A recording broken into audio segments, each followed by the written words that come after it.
Chapter 2 The Law of Club and Fang. Buck's first day on the Dyea beach was like a nightmare. Every hour was filled with shock and surprise.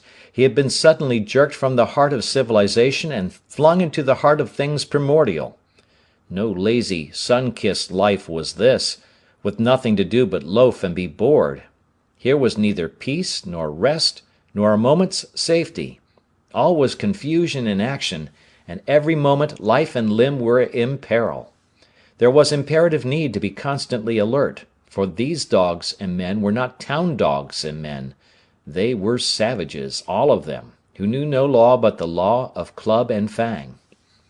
He had never seen dogs fight as these wolfish creatures fought, and his first experience taught him an unforgettable lesson. It is true it was a vicarious experience, else he would not have lived to profit by it. Curly was the victim. They were camped near the log store, where she, in her friendly way, made advances to a husky dog the size of a full-grown wolf, though not half so large as she. There was no warning, only a leap in like a flash, a metallic clip of teeth, a leap out equally swift, and Curly's face was ripped open from eye to jaw.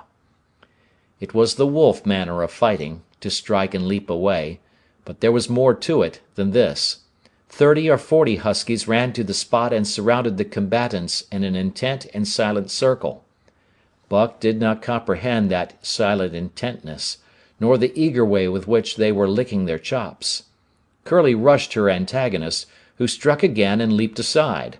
He met her next rush with his chest, in a peculiar fashion that tumbled her off her feet. She never regained them. This was what the onlooking huskies had waited for. They closed in upon her, snarling and yelping, and she was buried, screaming with agony, beneath the bristling mass of bodies. So sudden was it, and so unexpected, that Buck was taken aback. He saw Spitz run out his scarlet tongue in a way he had of laughing, and he saw Francois, swinging an axe, spring into the mess of dogs. 3 men with clubs were helping him to scatter them. It did not take long. 2 minutes from the time Curly went down, the last of her assailants were clubbed off. But she lay there limp and lifeless in the bloody, trampled snow, almost literally torn to pieces, the swart half-breed standing over her, and cursing horribly. The scene often came back to Buck to trouble him in his sleep. So that was the way. No fair play. Once down, that was the end of you. Well, he would see to it that he never went down.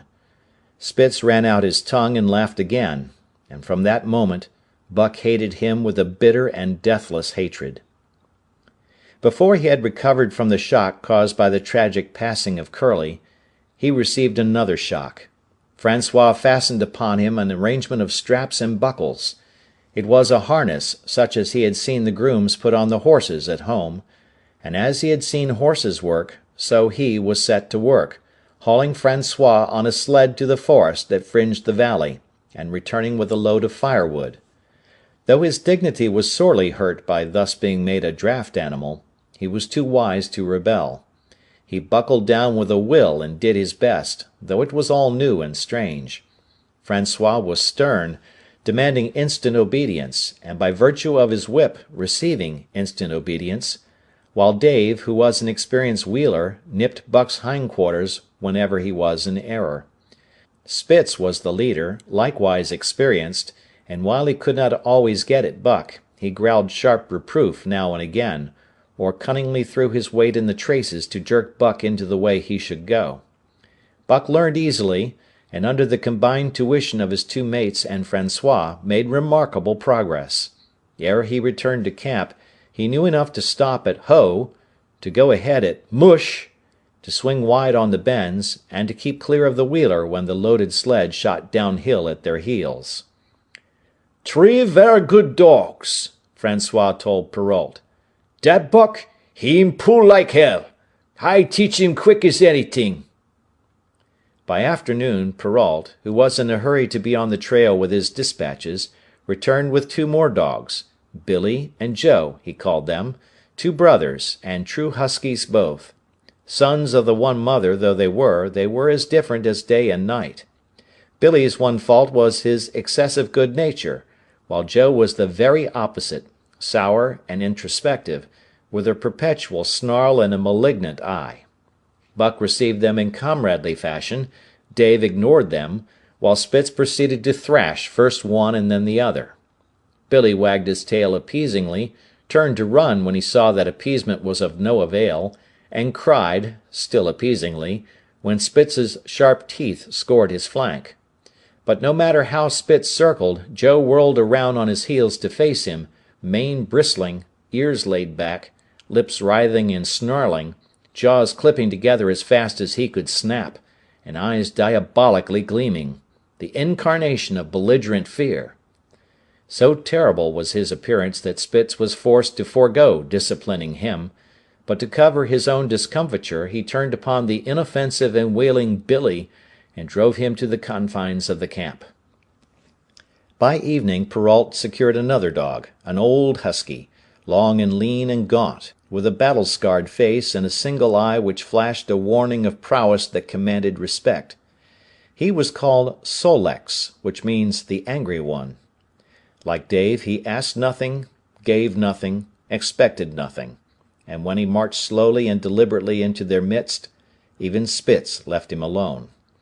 He had one peculiarity which Buck was unlucky enough to discover. He did not like to be approached on his blind side.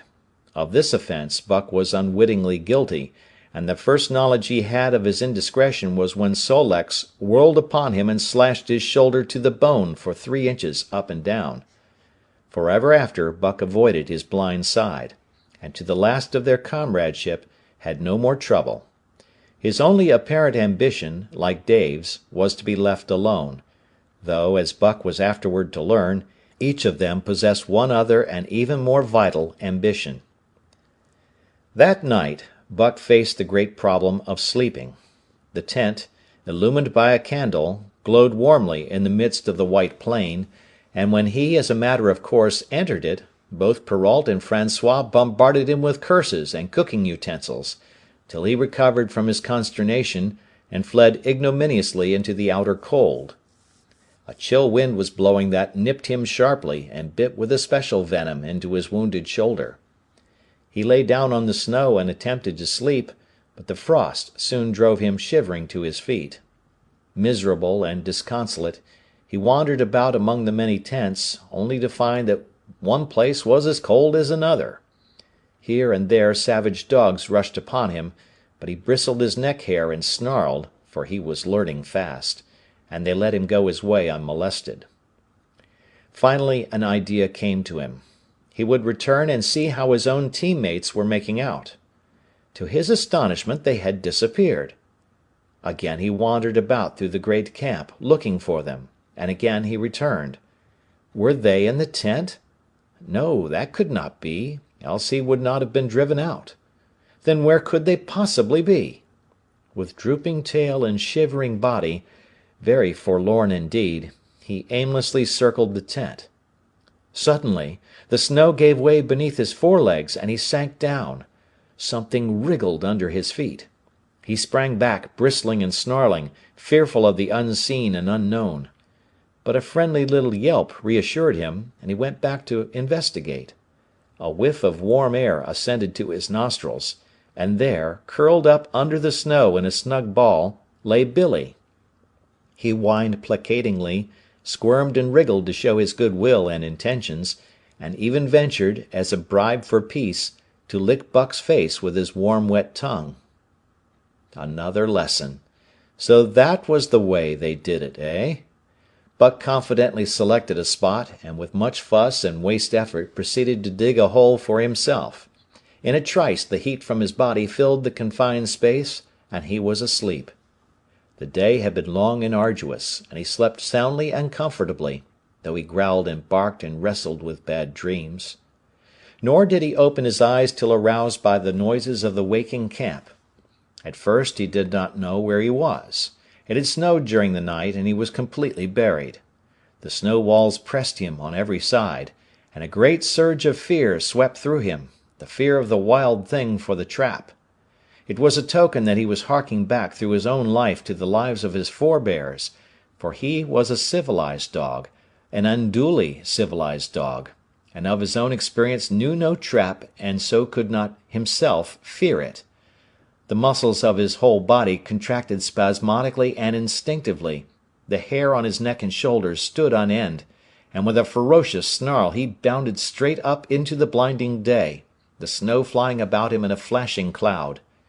Ere he landed on his feet, he saw the white camp spread out before him, and knew where he was, and remembered all that had passed from the time he went for a stroll with Manuel to the hole he had dug for himself the night before. A shout from Francois hailed his appearance. "What I say!" the dog driver cried to Perrault. "Dat buck for sure learn quick as anything." Perrault nodded gravely. As courier for the Canadian government, bearing important dispatches, he was anxious to secure the best dogs, and he was particularly gladdened by the possession of Buck. 3 more huskies were added to the team inside an hour, making a total of 9, and before another quarter of an hour had passed, they were in harness and swinging up the trail toward the Daya Canyon. Buck was glad to be gone, and though the work was hard, he found he did not particularly despise it. He was surprised at the eagerness which animated the whole team, and which was communicated to him. But still more surprising was the change wrought in Dave and Sol-leks. They were new dogs, utterly transformed by the harness. All passiveness and unconcern had dropped from them.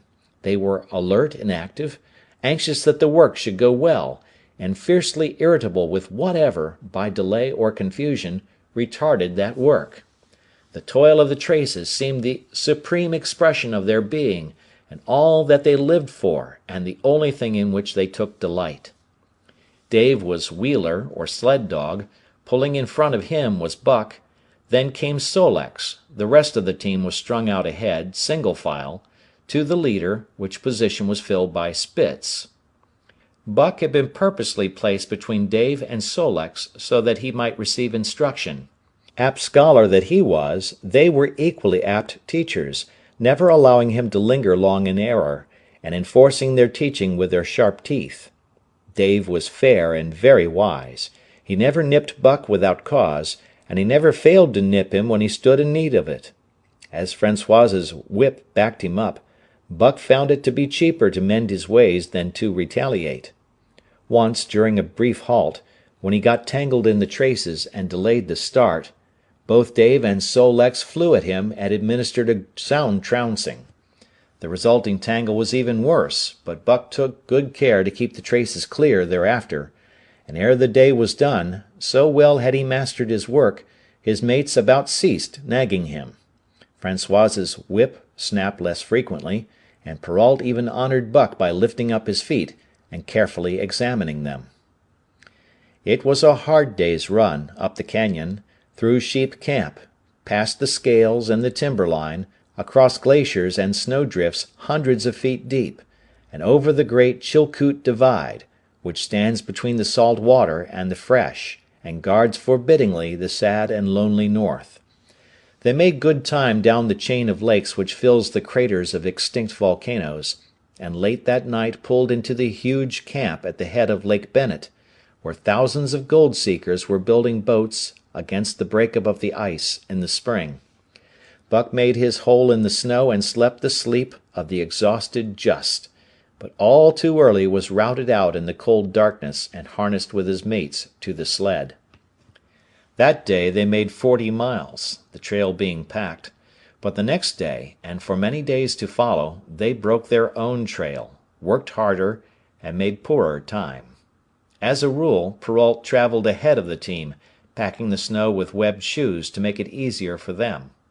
Francois, guiding the sled at the gee-pole, sometimes exchanged places with him, but not often. Perrault was in a hurry, and he prided himself on his knowledge of ice, which knowledge was indispensable, for the fall ice was very thin, and where there was swift water, there was no ice at all. Day after day, for days unending, Buck toiled in the traces. Always, they broke camp in the dark, and the first grey of dawn found them hitting the trail with fresh miles reeled off behind them. and always they pitched camp after dark, eating their bit of fish, and crawling to sleep into the snow. Buck was ravenous. The pound and a half of sun-dried salmon, which was his ration for each day, seemed to go nowhere. He never had enough, and suffered from perpetual hunger pangs. Yet the other dogs, because they weighed less and were born to the life, received a pound only of the fish, and managed to keep in good condition. He swiftly lost the fastidiousness which had characterized his old life. A dainty eater, he found that his mates, finishing first, robbed him of his unfinished ration. There was no defending it. While he was fighting off 2 or 3, it was disappearing down the throats of the others. To remedy this, he ate as fast as they, and, so greatly did hunger compel him, he was not above taking what did not belong to him. He watched and learned. When he saw Pike, one of the new dogs, a clever malingerer and thief, slyly steal a slice of bacon when Perrault's back was turned, he duplicated the performance the following day, getting away with the whole chunk. A great uproar was raised, but he was unsuspected, while Dub, an awkward blunderer who was always getting caught, was punished for Buck's misdeed. This first theft marked Buck as fit to survive in the hostile Northland environment. It marked his adaptability, his capacity to adjust himself to changing conditions, the lack of which would have meant swift and terrible death. It marked further the decay or going to pieces of his moral nature, a vain thing and a handicap in their ruthless struggle for existence. It was all well enough in the Southland, under the law of love and fellowship, to respect private property and personal feelings. But in the Northland, under the law of club and fang, whoso took such things into account was a fool, and in so far as he observed them, he would fail to prosper. Not that Buck reasoned it out. He was fit, that was all, and unconsciously he accommodated himself to the new mode of life. All his days, no matter what the odds, he had never run from a fight. But the club of the man in the red sweater had beaten into him a more fundamental and primitive code. Civilized, he could have died for a moral consideration, say the defense of Judge Miller's riding whip, but the completeness of his de-civilization was now evidenced by his ability to flee from the defense of a moral consideration, and so save his hide. He did not steal for joy of it, but because of the clamor of his stomach. He did not rob openly, but stole secretly and cunningly, out of respect for club and fang. In short, the things he did were done because it was easier to do them than not to do them. His development, or retrogression, was rapid. His muscles became hard as iron, and he grew callous to all ordinary pain. He achieved an internal as well as external economy. He could eat anything, no matter how loathsome or indigestible, and, once eaten, the juices of his stomach extracted the least particle of nutriment, and his blood carried it to the farthest reaches of his body, building it into the toughest and stoutest of tissues. Sight and scent became remarkably keen, while his hearing developed such acuteness that in his sleep he heard the faintest sound and knew whether it heralded peace or peril. He learned to bite the ice out with his teeth when it collected between his toes, and when he was thirsty and there was a thick scum of ice over the water-hole, he would break it by rearing and striking it with stiff forelegs. His most conspicuous trait was an ability to scent the wind and forecast it a night in advance. No matter how breathless the air when he dug his nest by tree or bank, the wind that later blew inevitably found him to leeward, sheltered and snug. And not only did he learn by experience, but instincts long dead became alive again. The domesticated generations fell from him. In vague ways he remembered back to the youth of the breed, to the time the wild dogs ranged in packs through the primeval forest, and killed their meat as they ran it down. It was no task for him to learn to fight with cut and slash and the quick wolf snap. In this manner had fought forgotten ancestors. They quickened the old life within him, and the old tricks which they had stamped into the heredity of the breed were his tricks. They came to him without effort or discovery, as though they had been his always. And when, on the still cold nights, he pointed his nose at a star and howled long and wolf-like, it was his ancestors, dead and dust, pointing nose at star and howling down through the centuries and through him. And his cadences were their cadences, the cadences which voiced their woe and what to them was the meaning of the stiffness, and the cold, and dark. Thus, as token of what a puppet thing life is, the ancient song surged through him, and he came into his own again. And he came because men had found a yellow metal in the north, and because Manuel was a gardener's helper whose wages did not lap over the needs of his wife and divers small copies of himself. End of chapter 2.